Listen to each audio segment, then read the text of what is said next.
The Ilvik had called Cathera home for 12,000 cycles.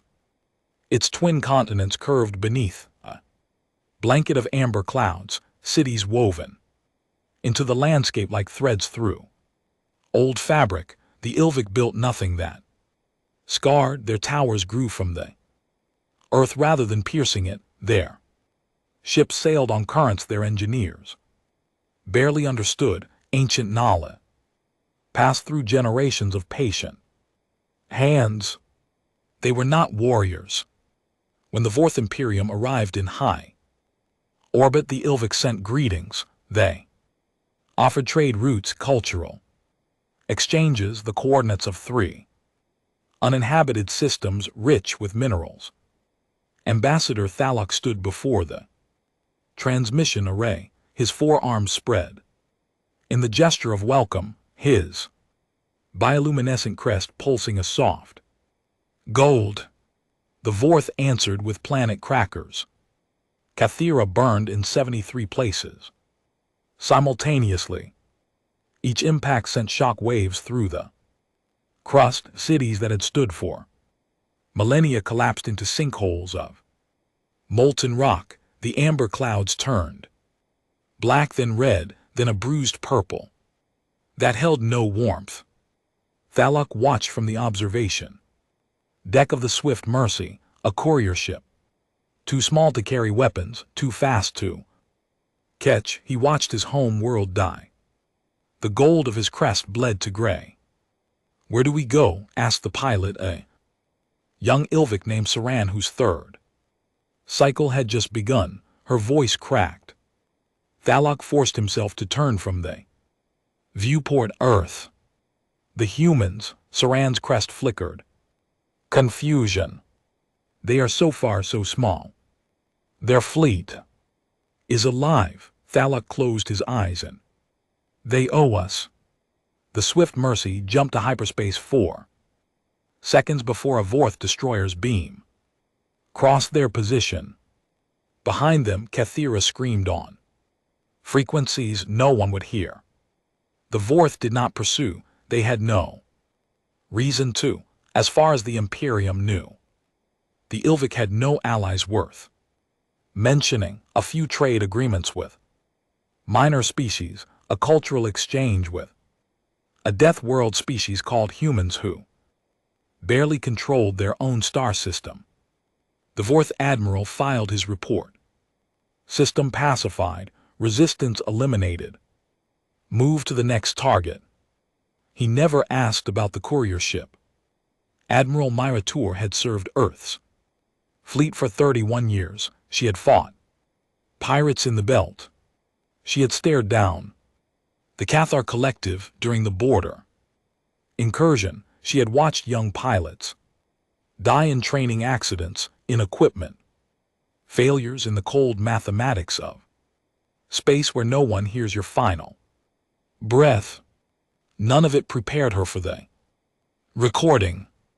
The Swift Mercy arrived at Sol's Ed with a single engine burning and a hole riddled with microfractures.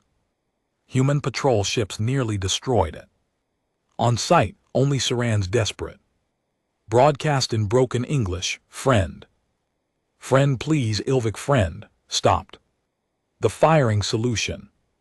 Tur watched the data core transmission in the secure briefing room of Fleet Command. The recording showed Cathera from orbit, then from the surface, then from inside Thalok's own eyes as he ran through corridors filling with smoke.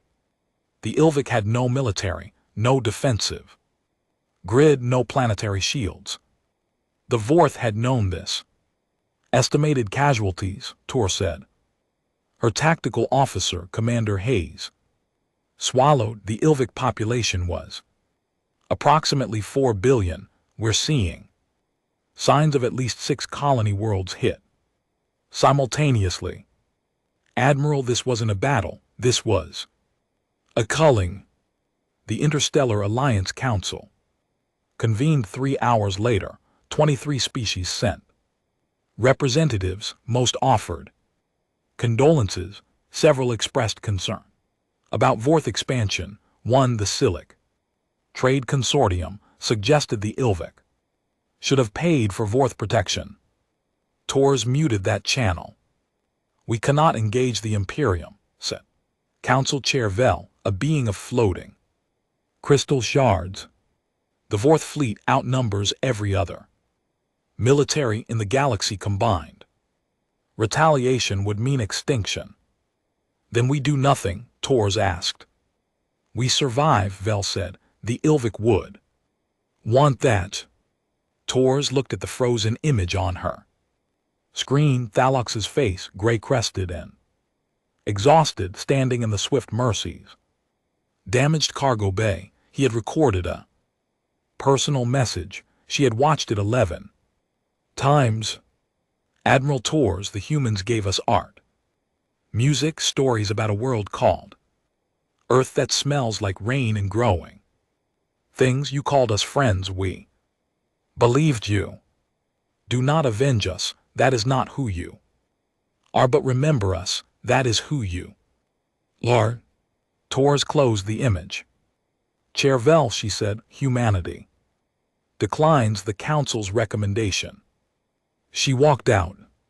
Behind her, 7 fleet commanders rose from their seats. Each had already received their orders. Each had already said goodbye to their families. The 7th Fleet lit its engines. Nexar Prime was not a military target. It was a supply hub, a transfer station, a place where Vorth logistics officers drank stem tea and complained about delivery schedules. 87,000 Vorth personnel moved cargo across its docking spires, fueling the war machine that had just erased the Ilvik. The system's defenses were minimal. 3 picket ships, a communications relay, 1 battle cruiser on rotation. Its crew bored and underfed. At 3:47 standard, the sensors on the battle cruiser screamed. 7 human warships dropped from hyperspace. They emerged not in formation but in sequence, each exit point carefully calculated, each ship arriving at a different vector. To Vorth sensors, it looked like chaos, like 7 independent pilots who had never trained together. Humans, the tactical officer said with a laugh. They sent 7 ships. The Vorth commander, a male named Thrax, leaned forward in his command chair. Open a channel, tell them to surrender their vessels and prepare for boarding. Sir, they're transmitting on speakers. The human transmission was not a demand, not a warning, not a declaration of war. It was a single word, repeated across every frequency. Kithera. Thrax frowned. What is Kithera? His navigation officer checked the database. An Ilvik system commander. Recently pacified. Then why are the humans saying its name?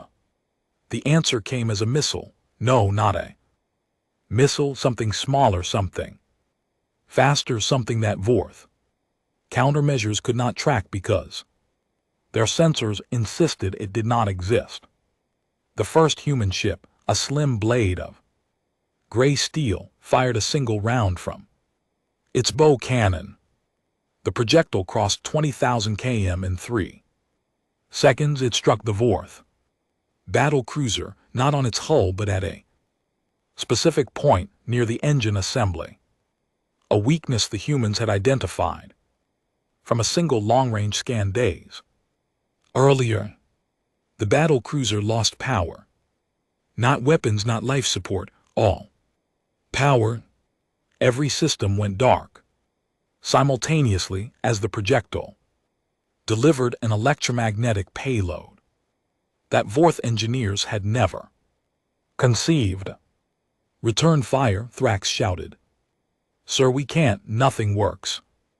The human ships did not fire again. They simply moved, 7 warships, sliding through the void like blades, through silk, positioning themselves around Nexar Prime's docking spires. Then the second wave arrived. Admiral Torres watched from the command deck of the UAF Retribution. Her fleet had not come to conquer Nexar Prime, they had come to send a message. And messages required witnesses. Status on the battle cruiser, she said. Disabled, Admiral, their crew is evacuating to the surface habs. And the supply depot. Commander Hayes pointed to the main display. 7 docking spires, each loaded with Vorth military cargo, enough ammunition to fuel 3 more planetary cullings. Enough fuel to reach a dozen Ilvic colony worlds. Targets locked. Torres nodded once. The human ships fired simultaneously. Not the strange projectiles from before, but conventional weapons, kinetic rounds, that punch through docking spire armor. Like paper. Each spire collapsed in sequence, their cargo detonating in secondary explosions that lit Nex III Prime's atmosphere like a second sun. On the surface, 87,000 Vorth logistics personnel watched their supplies burn. They watched their escape ships disintegrate. They watched 7 human warships circle above them like wolves around a dying fire. Admiral Hayes said, the Vorth are broadcasting on emergency channels. They're requesting surrender terms. Tor stood patched through. The face of Commander Thrax appeared on her screen, sweat beaded on his gray skin, his mandibles twitched with what humans would recognize as fear. You have destroyed Imperial property. Thrax said, you have killed Imperial personnel. This is an act of war. No, Tor said, this is an act of math. Thrax blinked to what? The Ilvic had no weapons, no defenses, no military. You killed 4 billion of them. 4 billion zero. Tor leaned closer to the camera. We ran the numbers. Your empire has 43 billion citizens. Your fleet has 12,000 ships. Your supply chain has 170 critical nodes. She paused. We just erased number 170. And we have 169 more to go. Thrax's mandibles went still.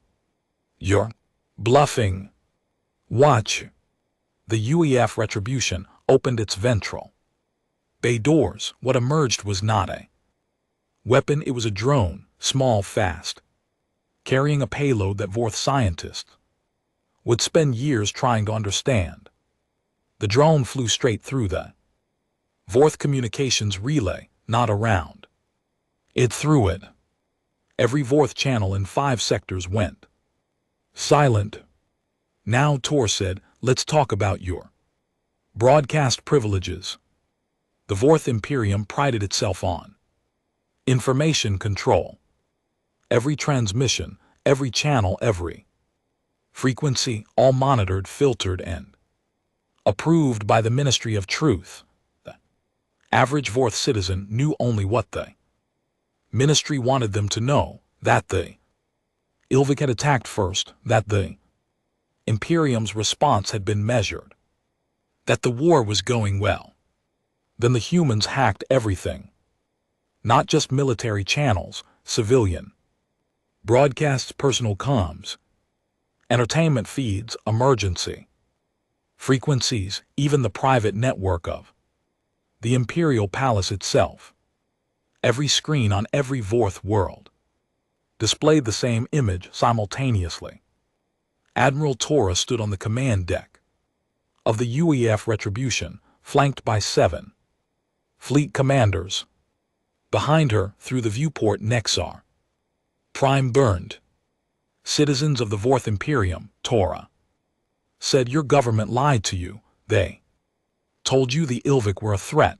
They told you the war was justified. They told you no one would answer for Cathera. She stepped closer to the camera.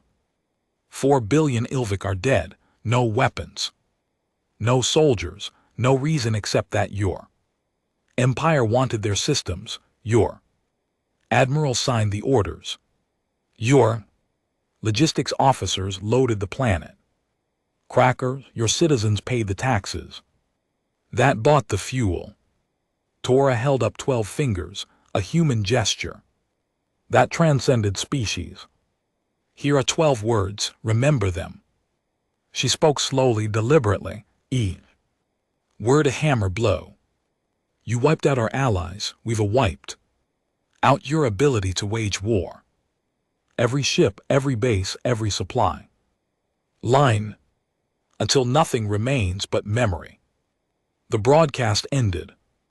Across the Vorth Imperium, 43 billion citizens stared at blank screens. Some wept, some raged, some simply sat in silence, watching the replay of Nexar Prime's destruction, watching the faces of the humans who had come from nowhere. The Ministry of Truth issued a statement. Within the hour, the humans were liars. The footage was fabricated. The Imperium remained strong. No one believed them. For the first time in 300 cycles, the Vorth people looked at their government and saw something they could not unsee. Fear. The Vorth Imperium requested parley. Not surrender, not negotiation. Parley, an ancient term that predated even the Ilvik, a word that meant we will talk before we both die. The Interstellar Alliance Council convened on neutral ground. 23 species sent representatives. The Vorth sent an admiral named Vex, a female with 4 battle scars and no patience for diplomacy.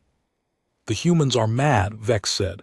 They cannot destroy our supply chain. They cannot disable our fleet. They are one species with 1 system and 7 functional warships. 17, said Council Chair Vel. What? 17 functional warships. The humans built 10 more while you were traveling. Here, they are building 6 more now.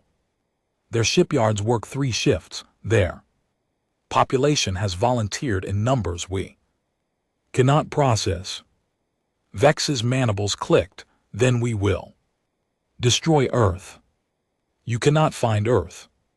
Its coordinates change every 48 hours. The humans move their star, not the planet, the star. We do not understand how, neither will your navigators.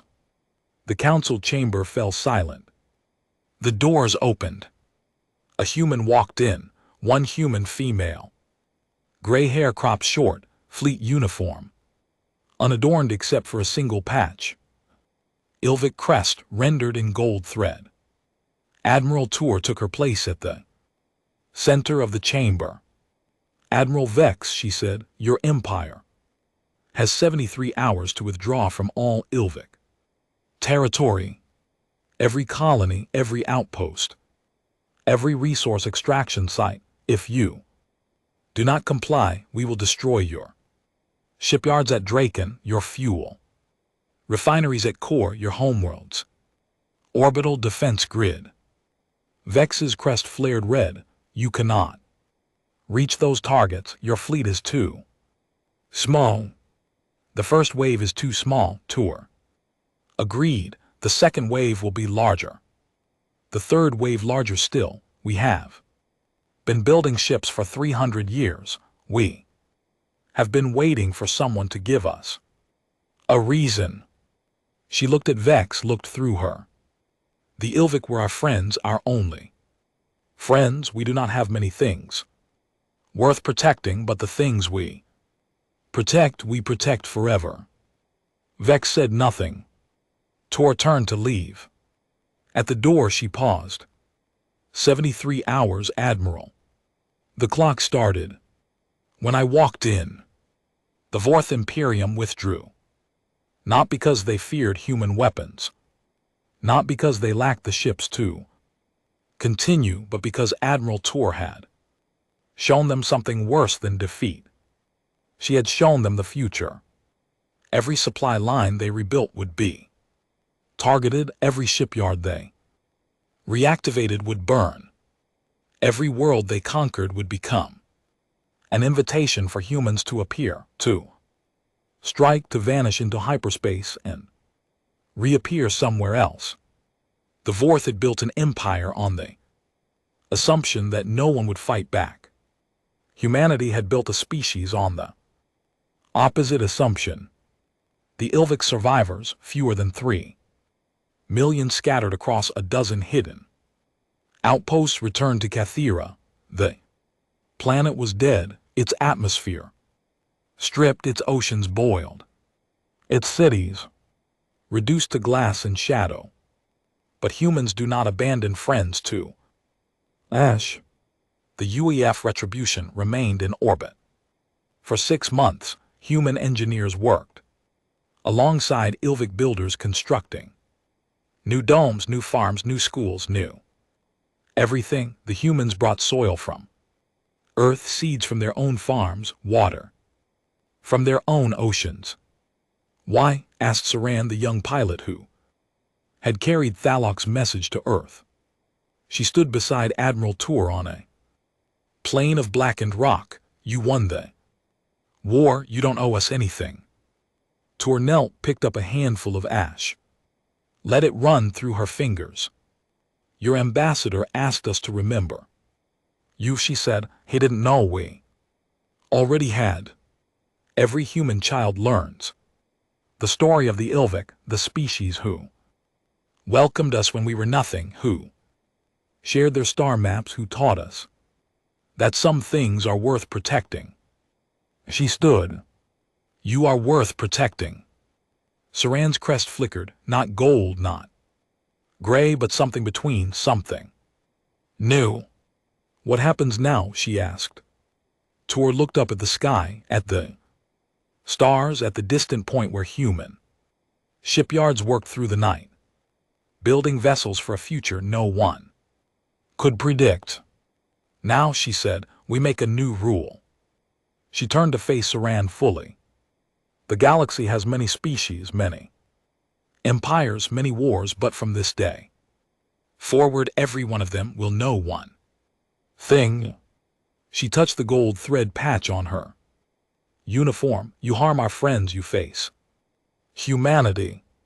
Not because we are strong, not because we are brave, because we remember. Saran said nothing. She simply watched as the human admiral walked back toward her ship, across the ash of a dead world, toward the stars that would never again burn Ilvic cities. Behind her, a new dome rose from the glass and shadow.